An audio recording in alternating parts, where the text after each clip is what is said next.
My wife's best friend killed my wife. Now she wants to speak at her funeral. My wife and I had a baby last December. It was a traumatic birth and my wife developed postpartum depression. While she was originally going to go back to work after the birth, she'd been struggling enough that we decided to wait until our daughter was a year old and reassess. So we had her start going to therapy weekly. With my wife home full-time, I had to work increased hours. This is something we discussed prior to making this decision and she knew this from the start. A few weeks ago, my boss approached me about a project that would require a lot of overtime in a short amount of time. It would both be great financially and for my career. I talked to my wife about it and she agreed that I should say yes to my boss. For the 4 weeks I'd be working on this, my mother-in-law and my wife's best friend, Jessie, would come help out with some of the duties that I'd typically do. Jessie is a stay-at-home mom with a 4-year-old and a 2-year-old. She began coming over during the day and would watch the kids with my wife. 3 weeks into the project, it became clear that we'd need a few more weeks to get it together. I went home that night and talked to my wife about it. She said she was okay with it, but got very cold in the days after. It was an unusual behavior over the past few months. So I didn't think much about it and tried not to take it personally. During the last week of the project, I got home one night and saw that Jessie was still at the house. I didn't think much about it, said hi to her and my wife, and then went to go check on her daughter. Before I could get to her room, I heard Jessie say something along the lines of, "He doesn't even stop to greet you." Definitely a sign. I turned around and asked what it was a sign of. Immediately, my wife started crying and Jessie started accusing me of having an affair. She told me that I must hate my wife because she has PPD and that I am not attracted to her because she gained weight from the pregnancy. Neither of these things were true. I was trying my best to help my wife through her PPD while supporting our family. And I think she looked perfect how she was at that moment. She just didn't want to be physically intimate and I didn't want to push her. Jessie then demanded to see my phone. I told her no. She told me that's a sign that I'm guilty. I told my wife that I would let her see my phone if she wanted to. She nodded and something inside me broke. I guess it was the thought that she actually believed I was having an affair really got to me. And that she didn't trust me after everything we've been through. Well, she looked through the phone and there was no evidence. Jessie started saying that I deleted the evidence. She started screaming and woke up our daughter, so I told her to get out of the house. Eventually, she left and I went to calm our daughter since my wife was still on the couch crying. When my daughter was asleep again, I sat down with my wife and tried to talk to her about what's been happening. She told me that she'd been worried ever since I started working all the overtime. I told her that we talked about how good of an opportunity it was and she agreed to letting me take on this project. She said it was very suspicious to increase the length of the project.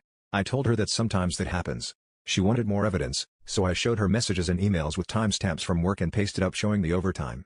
She said she believed me and was sorry for doubting me. She explained how Jessie had been telling her that these were all signs that I was cheating. I asked her why she believed Jessie more than me, and why she didn't come to me with her concerns. She didn't have a real answer. A couple weeks and the project was over. I actually scaled back and was trying to work a little less than I was before the project so I can spend more time with my wife and daughter. But I felt so burned out trying to do everything and I became resentful because in the back of my mind, I knew that my wife didn't trust me. I tried bringing it up a couple times but my wife would tell me it's not the time and that she's tired or sad. I would try to be mindful of her feelings but I wondered if that meant that I could never have any of my own. So a few days later I approached my wife and told her that I was going to find a therapist. I didn't connect it to her accusations or anything, just said that I was having a tough time and needed therapy. She shrugged and told me to do whatever. Next day, I got home from work and our room and my home office were ripped apart. Things everywhere. Important papers scattered.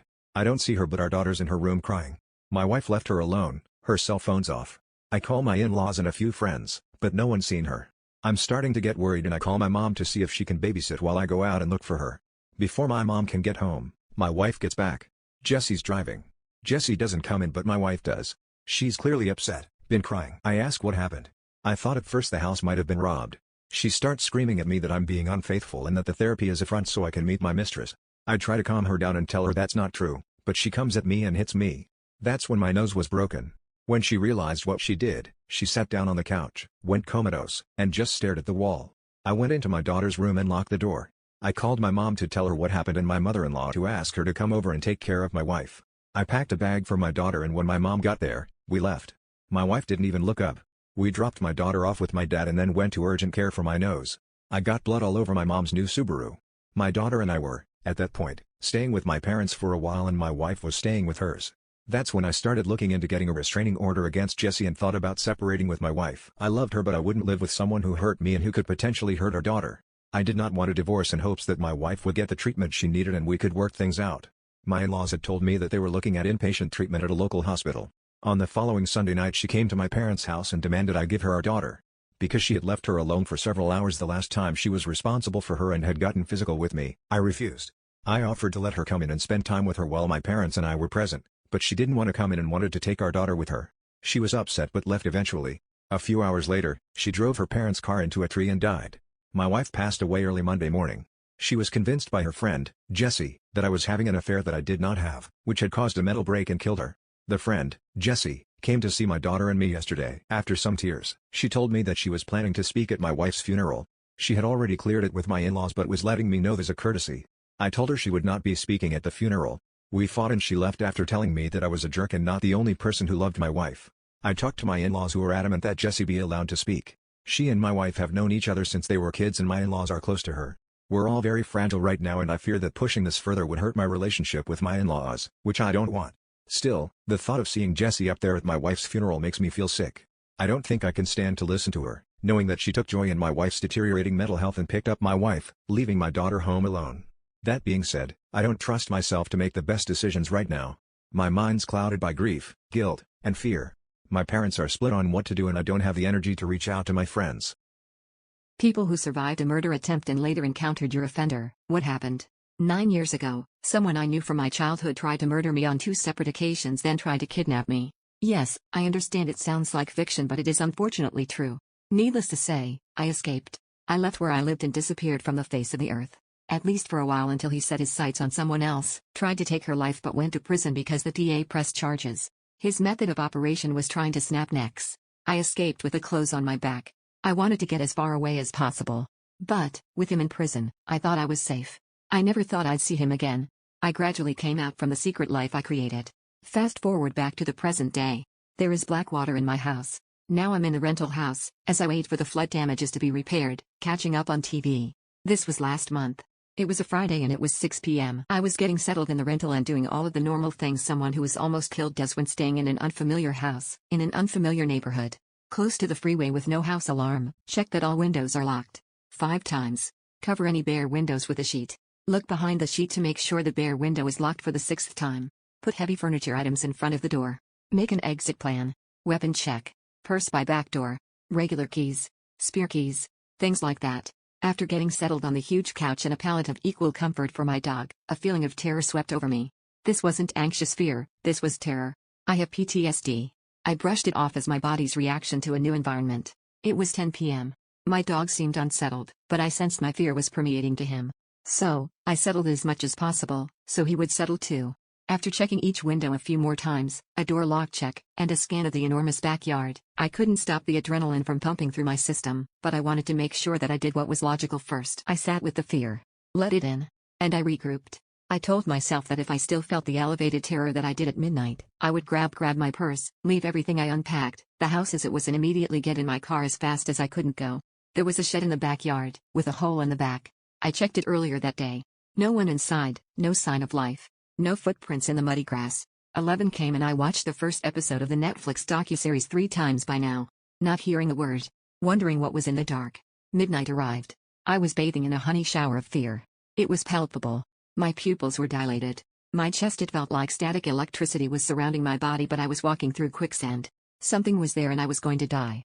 This time, I would die. I didn't want it to hurt. I begged this time, please no pain. I could not make my body move fast enough. Someone was there. God, help me. In my pajamas and my Gap red flip-flops, I grabbed my dog, put his lead on, grabbed my purse, locked the bottom lock, left Netflix on, crazy hair, didn't care, flew into my car, locked the doors, started my car and popped it in reverse. Terror. I could barely see from my dilated pupils. Who knew?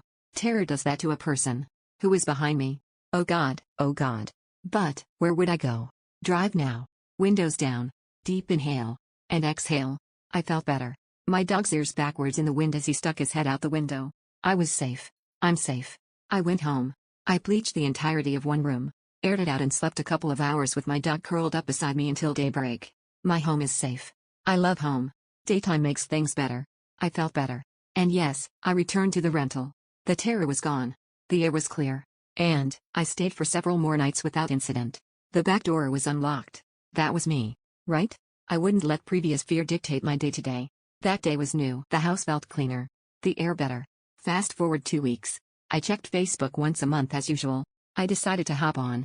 By this time, I was safe and sound, back at home, brand new plumbing and replacement furniture on the way. Happy dog. Sun shining. Clean house. I opened my messages, and terror engulfed me. Just like it had that night. There was a message from the man who tried to take my life. And the message was sent one day following the night I left the rental in a panic. I saw you last night. People who killed in self-defense, what's your story? I was 14 and lived on a farm about 15 miles from town. My dad came in and woke me up one Sunday to tell me he was dropping my mom off to church and coming right back. I was sicker than a dog and he didn't want to leave me home alone for that long. I mumbled okay to him and he left. I'm not entirely sure how long it was before I heard my dog growl, this really terrifying growl that I've never heard from him ever. I knew immediately something was wrong, and before I could even call for him he was in my room pulling on my sleeve trying to pull me out of bed. I knew something was wrong but I just couldn't pull myself up out of bed.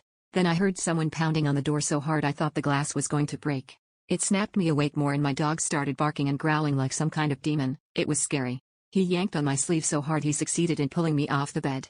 I think to the floor just as I heard the glass break. My dog flew downstairs just as the intruder came into the house. More growling and then a loud crack and whining. I was so scared for my dog and myself. By the sheer grace of God I was able to get to my parents' bedroom where my dad's guns were. I grabbed the 12 gauge and sat down on the bed as it directly faced the door, and I knew I'd never be able to stand up long enough to wait for him to come in. So I waited and waited. I could hear him tearing up the house looking for stuff to take, and then I heard his heavy footsteps coming up the stairs. My room was next to my parents' and right in front of the stairs. I heard him going through my room and waited for him to open the door to my parents' room. I was shaking and sweating so profusely it was hard to keep my grip on the gun. I was just praying to God to give me the strength I needed to survive. It felt like forever before I finally heard him turn the knock. I almost shot instantly, but I had to make sure it wasn't a friend or family member. He got the door open and I could fully see him and the gun in his hand, so I pulled the trigger. The shot landed dead center in his chest. It was horrific to see. I stumbled downstairs to try and reach the phone to call for help. I tumbled down the last few stairs and landed at the bottom and everything went black. My dad had come home and was shaking me awake and I could hear the fear in his voice. He was asking if someone was at the house and I managed to mumble the word bedroom. He immediately called the sheriff and went upstairs. I don't remember much else except my dog, who was hurt badly but alive, had managed to get to me and was laying his head on my chest and licking my face. I ended up in the hospital overnight and was released the following morning. The sheriff came out to the house and informed me about the intruder. The guy had escaped from custody in a city about 40 miles away. He had been arrested after taking the lives of his wife and 2 kids. People who were close to someone that became a murderer, what was the most suspicious trait they displayed? Growing up, my little sister Jane was always a weird kid. I had my suspicions about her, but I never thought she would be capable of such a horrific act. The first incident happened because I had refused to sleep in her bed, which she believed was a sacrifice to protect her from the boogeyman. For 2 years, I wasn't allowed to sleep in my own room. Whenever I tried, Jane would throw a tantrum until our parents convinced me to stay in her room just so everyone could finally get some rest. They even installed a bunk bed. But Jane insisted we share a single bed. One night, I woke up to find Jane had wet the bed. I was upset not just because of the pee but also because I didn't want to be there in the first place. When I refused Jane's yell to get back into the soaked bed, she got up and tried to attack me, accidentally smearing more pee on me. We were both screaming as our parents rushed in. Jane demanded I sleep in the pee-soaked bed while she took the dry spot against the wall as if nothing happened. Our parents disagreed, which distressed Jane. She then admitted she thought a monster lived in her closet. Sharing a bed was to protect herself, and she was terrified that if I moved rooms or mattresses, the monster would attack her. Nobody knew who this monster was, and initially assumed it was a figment of her imagination. Besides, she was only 5 years old. To address this, our parents removed the top bunk's mattress and the wet one below. They convinced me to be a good big sister and protect Jane from any monster. Reluctantly, I returned to bed with her. But soon after, Jane whispered that she made me sleep there because one day the monster would come eat one of us. She planned to escape while it attacked me. Without a word, I immediately went to my own room, willing to defend her from a monster but not be monster bait. When our parents responded to the noise, I refused to go back despite their pleading. Eventually they understood and let me have my own space. From then on, I slept with my door locked for safety. It was a hard time. Our parents didn't believe me when I said Jane had tried suffocating me, so I had to take precautions to protect myself. Over the next few years, there were 2 more notable incidents. Once, I caught Jane about to cut the brake lines on my bike. When confronted, she cried that she just wanted to play a harmless prank. Another time, she tried pushing me down the stairs but claimed it was an accident. Our parents shrugged it off as childish mischief, but I knew Jane wanted to seriously hurt me. The scariest moment was discovering Jane holding a knife over me while I slept. She said she just wanted to see what it was like to stab something. After that, I refused to let Jane in my room and put an extra lock on my door. As we got older, Jane's violent tendencies lessened but did not completely go away. When I was 15 and Jane was 13, we went on a family camping trip. One night we were roasting marshmallows by the fire. Out of nowhere, Jane shoved me off the log we were sitting on, making me fall backwards into the fire. My legs got burned, though thankfully not severely. Jane apologized and said it was an accident, but I knew she had done it intentionally. Another time, we were hiking through the woods when Jane suddenly pushed me into a thorn bush. I was bleeding from all the scratches and again Jane claimed it was an accident. She said she tripped and fell into me. Our parents believed her, even though I insisted she had attacked me.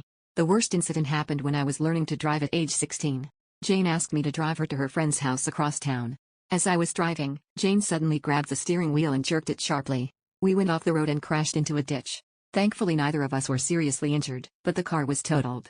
Jane pretended to be distraught and said she had accidentally grabbed the wheel when she lost her balance. Our parents believed her, but I knew Jane had tried to make us crash. After each of these incidents, I begged my parents to get Jane more intensive treatment. They would punish her mildly but still excused her actions as accidents or carelessness. Jane was clever at hiding her violent tendencies from others. I felt isolated and afraid as it seemed I was the only one who knew how dangerous Jane could be. Finally, when I was 17, Jane tried to stab me when we were home alone. I managed to lock myself in the bathroom and call 911. This was the definitive proof I needed to show she was still a threat. Our parents could no longer deny Jane needed serious long-term treatment. She ended up going to a facility for troubled youth for several years. When she was released, my parents kept in touch with her from a distance, but I refused to speak to her. My parents weren't the ones that cut contact with her. Jane cut contact with them. Nobody heard from her for 2 months. Nobody knew where she lived. Nobody knew if she was even alive. That is, until we saw the news. We would have thought the police would have warned us beforehand, but we woke up one morning so see Jane on the news for first-degree murder. We couldn't believe it. After my parents went down to the station and demanded our questions to be answered, they told us that Jane had cut up the bodies and stored selective organs in jars, and dissected the rest. She got 50 years, 25 for each murder.